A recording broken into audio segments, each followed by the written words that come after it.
नमस्कार मित्रांनो, श्री स्वामी समर्थ आपल्या या यूट्यूब चॅनलमध्ये तुम्हा सर्वांची पुन्हा एकदा हार्दिक स्वागत आहे।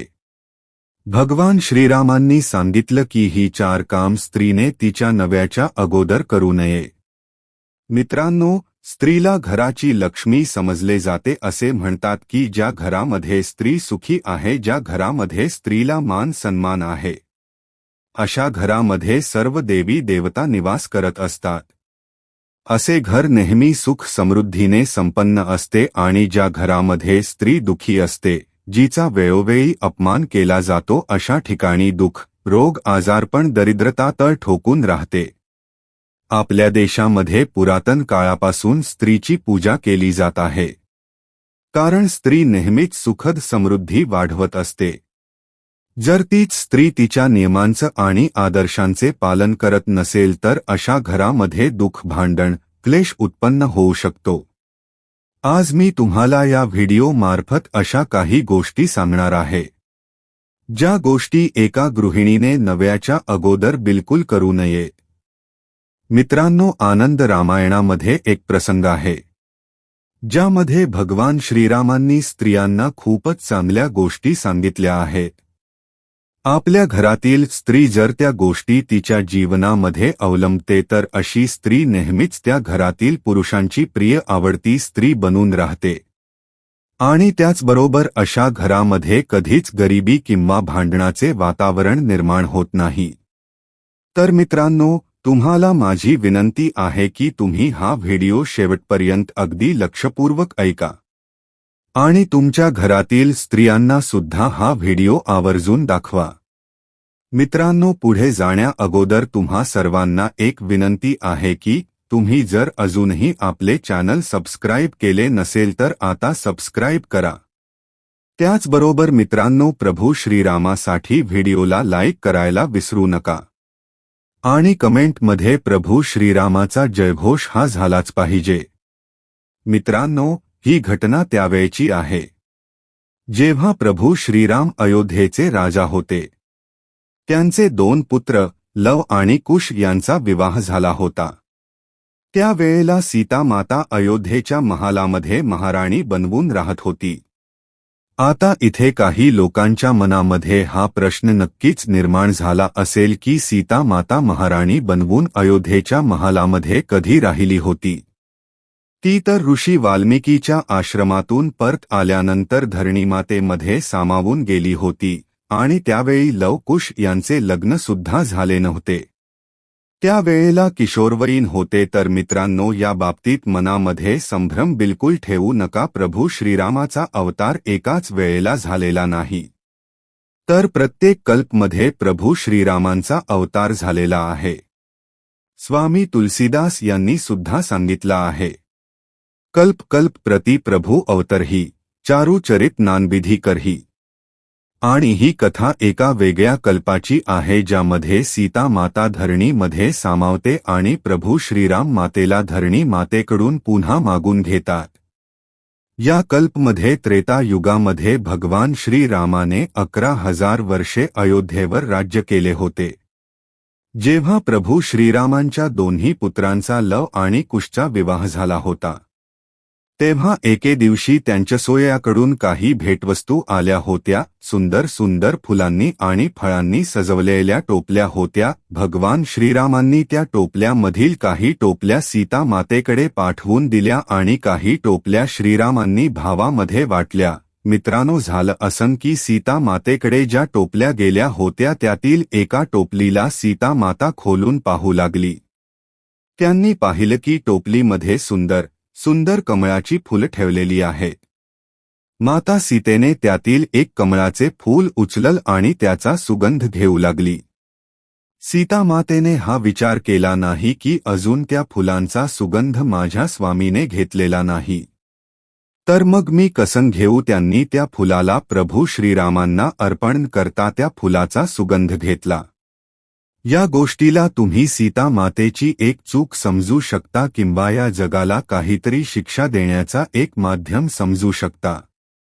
कारण मित्रांनो, देवाकडून कधीच कोणती चूक घडत नाही आणि जर ते अशी कोणती चूक दाखवत असतील तर त्याचा उद्देश देखील हाच असतो की मानव जातीला यामधून काहीतरी शिक्षा देणे, ज्याप्रमाणे पंचवटीमध्ये सीता मातेने रावणाच्या मागण्याने रावणाला दीक्षा दिली होती.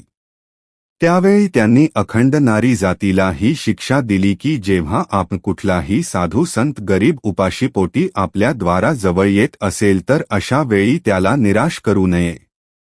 सोबतच त्यांनी लक्ष्मण रेखेला पार करून हे सुद्धा सांगितलं की कुठल्याही साधू संतांवर गरजेपेक्षा जास्त विश्वास ठेवून आपण स्वतः सुरक्षा कवच तोडून बाहेर जाऊ नये. कारण साधू वेशात सुद्धा कुठला दानव येऊ शकतो. सीता माता स्वतः जगदंबा होती. तिला माहीत होतं की हा कोणी साधू नाही तर राक्षस आहे. आणि तरी सुद्धा या जगातील सर्व स्त्रियांना शिक्षा देण्याच्या हेतूने मातेने ही लीला रचली. प्रिय मित्रांनो, जेव्हा सीता माता त्यांच्या महालात बसून कमळाचा सुगंध घेत होती तेव्हा अंतर्यामी भगवान श्रीराम आपल्या दरबारात बसून हा सर्व दृश्य पाहत होते.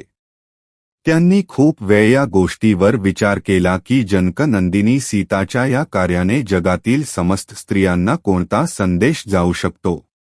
मी सुगंधन घेण्यापूर्वीच सीतेने त्या कमळाचा सुगंध घेतला आहे. शीलवान पतिव्रता स्त्रीमध्ये हा गुण असू नये. कोणताही स्वादिष्ट पक्वान किंवा सुंदर पदार्थ जर नव्याच्या अगोदर खायचा आहे तर अशा वेळी सर्वप्रथम नव्याची अनुमती घेऊन किंवा नव्याला तो पदार्थ दिल्यानंतरच त्याचा आस्वाद घ्यावा. आणि यामुळे पतीचा अपमान केल्याचा दोष लागणार नाही. एका स्त्रीला पृथ्वीसारखा सहनशील आणि संतुष्ट असायला हवं. कारण सर्वांना खाऊ घालण्याचे काम स्त्रीच असते आणि म्हणूनच स्त्री ही महान आहे जी सर्वांच्या खाण्यापिण्याची चिंता ठेवत असते. असं म्हणतात की ज्या घरामध्ये स्त्री नसते अशा घरातील लोकांना पोट भरून जेवणाचे सुख सुद्धा मिळत नाही. आणि म्हणूनच म्हणतात की स्त्रीशिवाय घर हे घर नसते. एक स्त्रीच घराला सजवत असते आणि म्हणूनच तिला गृहिणी म्हणतात. तुम्ही तुमचा घर कितीही सुंदर बनवा, त्याला कितीही सजवा, कितीही चमकावा, परंतु जेव्हापर्यंत त्या घरामध्ये स्त्री नसेल तेव्हापर्यंत त्या घराला घर पण नसेल. त्या घराची कोणतीच शोभा नसेल. प्रभू श्रीरामांनी विचार केला, जर मी यावेळी शांत राहिलो तर सीता मातेने दाखवलेल्या या मार्गावर या जगातील सर्व स्त्रिया चालतील. आणि हाच विचार करून ते सीता मातेजवळ गेले. ते सीता मातेला एक शब्दही बोलले नाही तर ते नेहमीप्रमाणे सीता मातेचे वेगवेगळ्या गोष्टीत कौतुक करत होते. प्रिय मित्रांनो, इथे भगवान श्रीराम पुरुषांसाठी सुद्धा खूप महत्त्वपूर्ण संदेश देत आहेत. तुमच्या घरातील स्त्रीकडून जर कोणती चूक घडली असेल तर पुरुषांनी हे कायम लक्षात ठेवावे की त्यांनी एकदमच त्यांच्या अंगावर धावून जाऊ नये. तर त्यांनी त्या स्त्रीला अशा प्रकारे समजाव की तिला तिची चूक ही समजून येईल आणि तिला अपमानित सुद्धा वाटणार नाही. कोणत्याही अपशब्दाचा वापर करू नये. असेच शब्द घरामध्ये वादविवाद, घरामध्ये अंतर निर्माण करतात. एकमेकांना असे अपशब्द वेगळे सुद्धा करतात.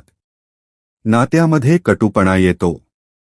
नेहमी लोक ही चूक करतात की जेव्हा स्त्रीकडून कोणती चूक होत असेल तर अशा वेळी ते रागाने लाल बुंद होऊन जातात. नको नको ते शब्द तिला बोलत असतात. शेजाया पाजारांच्या समोर तिला वाईट बोलतात, तिला मारू लागतात. जो काम बिघडायचा होता, जी चूक व्हायची होती ती आता झाली आहे. आता तुम्ही तिला अपशब्द बोलल्याने, मारल्याने ती चूक सुधारणार नाही. तर यामुळे तुमच्या नात्यामध्ये दुरावा येऊ शकतो. योग्य हेच आहे की तुम्ही चूक करणाऱ्याला अशा प्रकारे समजावा की त्याला वाईटही वाटणार नाही आणि त्याला त्याच्या चुकीची जाणीव होईल. ज्याप्रमाणे प्रभू रामनी सीता मातेला समजावलं होतं, श्रीरामनी सीता मातेला कशा प्रकारे समजावलं होत आपण पुढे जाणून घेऊया. जेव्हा प्रभू श्रीराम सीता मातेजवळ जाऊन बसले, त्यांच्या सोबत बोलू लागले तेव्हा सीता मातेने सुद्धा मिळालेल्या त्या भेटवस्तू प्रभू श्रीरामासमोर ठेवल्या. प्रभू श्रीरामांनी त्या टोपल्यांमधून काही फळ बाहेर काढली आणि ते त्यांचा आस्वाद घेऊ लागले आणि सीता मातेला सुद्धा त्यातील काही फळ दिली. भगवान श्रीरामांनी हा विषय अजून काढलेलाच नव्हता की मी फुलाचा सुगंध घेण्यापूर्वीच तुम्ही त्या फुलाचा सुगंध का घेतला. मित्रांनो, हळूहळू खूप दिवस निघून गेले. एके दिवशी सीता मातेने एकादशीचे व्रत केले होते आणि द्वादशीच्या दिवशी त्या तुळशीच्या बागेमध्ये गेल्या. तिथे जाऊन त्यांनी तुळशीची पूजा केली आणि तुळशीला परिक्रमा सुद्धा केली. एकादशीचा व्रत ठेवल्यामुळे सीता मातेच्या शरीरामध्ये थोडी थकावट आली होती आणि अशामध्येच सीता मातेच्या साडीच्या पदरामध्ये तुळशीचे एक पान अडकून तो पृथ्वीवर पडला. द्वादशीच्या दिवशी तुळशी पत्राला तुटलेला पाहून सीता मातेने विचार केला, मी तर खूप मोठा अपराध केला आहे. आणि हाच विचार करून सीता माता थोडी भयभीत झाली आणि त्यांनी त्या तुळशी पत्राला उचलून त्याला प्रणाम करून पुन्हा त्या बगीच्यामध्ये ठेवला आणि गुपचूप पुन्हा त्यांच्या महिलामध्ये परत आल्या. मित्रांनो, योगायोगाने त्याच वेळी श्री नारद मुनी आले होते. प्रभू श्रीरामांनी नारद मुनींचे खूप चांगल्या प्रकारे स्वागत केले आणि त्यांना आसनावर बसण्यास सांगितले. प्रभू श्रीरामाने सीता मातेला भोजन वाढण्यास सांगितले. माता सीतेने 2 ताटामध्ये भोजन वाढले. एक ताट प्रभू श्रीरामासमोर ठेवला आणि दुसरं ताट श्री नारद मुनीच्या जवळ घेऊन जाण्यासाठी त्या निघाल्या. तेव्हा नारद मुनी म्हणाले, हे माता, मला क्षमा करा. आज मी तुम्ही वाढलेले अन्न नाही खाऊ शकत, कारण आज तुम्ही एक खूप मोठा पाप केला आहे. आज द्वादशी आहे आणि द्वादशीच्या दिवशी तुम्ही एक तुळशीपत्र तोडले आहे. असं म्हणतात की द्वादशीला, संक्रांतीला, चतुर्दशीला, शुक्रवार आणि मंगळवार, सूर्यग्रहण आणि चंद्रग्रहणाच्या दिवशी सूर्यास्ताच्या आधी आणि सूर्यास्ताच्या नंतर, घरामध्ये नवीन बालक जन्माला आल्यानंतर, कोणाचा देहांत झाल्यानंतर जे लोक तुळशीपत्र तोडतात ते लोक या जगातील एका मोठ्या महापापाचे धनी बनतात आणि म्हणूनच आज मी तुम्ही वाढलेला अन्न नाही खाऊ शकत. भगवान श्रीरामांना हे सर्व तर माहीतच होत, कारण या सर्व लीलेचे करता करविता तेच होते आणि त्यांच्या इच्छेनेच नारद मुनी हे सर्व करत होते.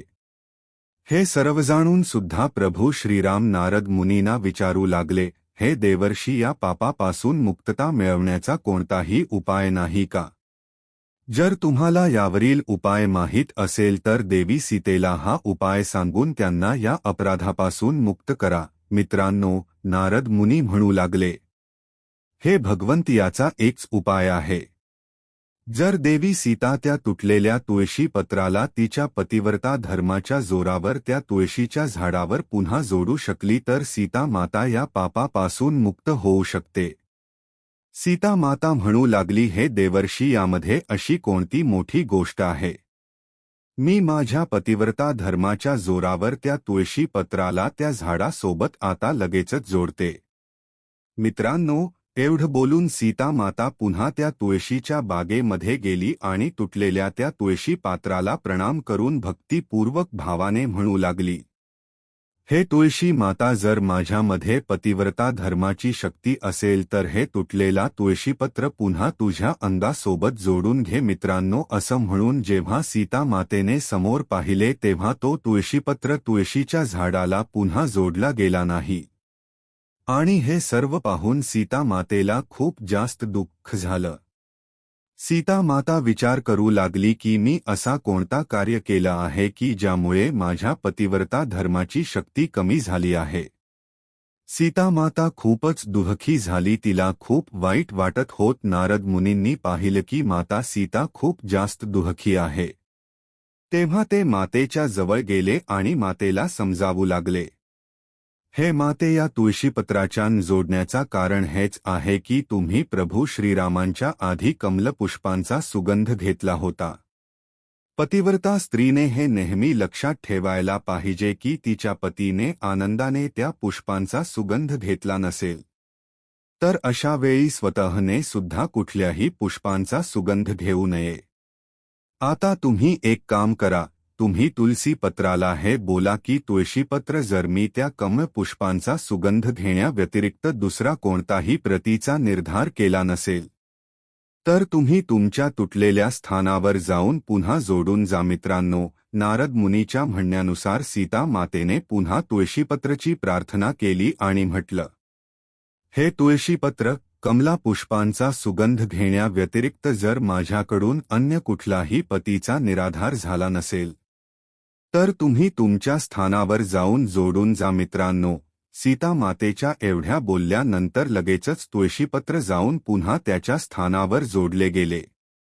सर्व देवी देवतांनी ऋषीमुनींनी सीता मातेचा जय जयकार केला आणि त्याच वेळेला प्रभू श्रीरामांनी सीता मातेला जवळ घेतले आणि म्हणू लागले, हे देवी, ही सर्व माझ्या द्वारा रचली गेलेली एक लीला होती. माझ्या इच्छेनेच ते तुळशीपत्र तुटले होते. तुम्हाला समजावून सांगण्यासाठी मी हे सर्व केले होते. माझ्या बोलण्यानुसारच नारद मुनींनी तुम्ही दिलेले अन्न ग्रहण केले नाही आणि म्हणूनच तुम्ही नारद मुनींना क्षमा करा. सर्व नारी जातीला मी तुमच्या मार्फत एक शिकवण दिली आहे की त्याने त्याच्या नव्याच्या पूर्वी कोणत्याही गोष्टीचा उपभोग घेऊ नये. धर्माची स्थापना करण्यासाठी, सज्जनांची रक्षा करण्यासाठी आणि दुष्टांचा विनाश करण्यासाठीच मी हा अवतार घेतला आहे. स्त्रियांनी त्यांच्या विवेकबुद्धीनेच पतिव्रता धर्माचे पालन केले पाहिजे. स्त्रियांनी कधीच हे 4 काम त्यांच्या नव्याच्या पूर्वी करू नये. पहिले काम, कोणत्याही गोष्टीचा उपयोग नव्याच्या पूर्वी घेऊ नये आणि जर घ्यायची असेल तर नव्यासोबत किंवा नव्याची अनुमती घेऊन घ्यावे. दुसरे काम, कुठल्याही अनोळखी व्यक्तीसोबत वार्तालाप करू नये. जर तुमच्या घरी कुठलाही अपरिचित व्यक्ती किंवा बाहेरचा व्यक्ती आला असेल आणि जरीही तो परिचित असेल तरी सुद्धा नवरा असताना त्याच्यासोबत वार्तालाप करू नये. तिसरी गोष्ट, नव्याचा सल्ला घेतल्याशिवाय कोणत्याही मोठ्या गोष्टीची सुरुवात करू नये. चौथी गोष्ट, नव्याची अनुमती घेतल्याशिवाय कुठल्याही व्यक्तीला घरी बोलावू नये आणि त्याच्यासोबत कुठे जाऊ नये. स्वतःच्या वडिलांच्या घरी सुद्धा नव्याची अनुमती घेतल्याशिवाय जाऊ नये. संकटकाळामध्ये स्त्रिया स्वतः निर्णय घेऊ शकतात. त्यांच्या खाजगी गोष्टी किंवा मानपानाच्या गोष्टी जर दुसऱ्या कोणाला सांगायचे असतील तर अशा वेळी नव्याला प्रथम बोलू द्यावे. असं केल्याने स्त्रियांचा स्वाभिमान, सन्मान सदैव टिकून राहतो. मित्रांनो, तुम्हाला व्हिडिओमधील विचार योग्य वाटले असतील तर या व्हिडिओला लाईक केल्याशिवाय जाऊ नका. भेटूया पुढच्या एका नवीन व्हिडिओमध्ये अशाच एका नवीन चर्चेसह. तुम्हा सर्वांचे मनपूर्वक आभार. श्री स्वामी समर्थ.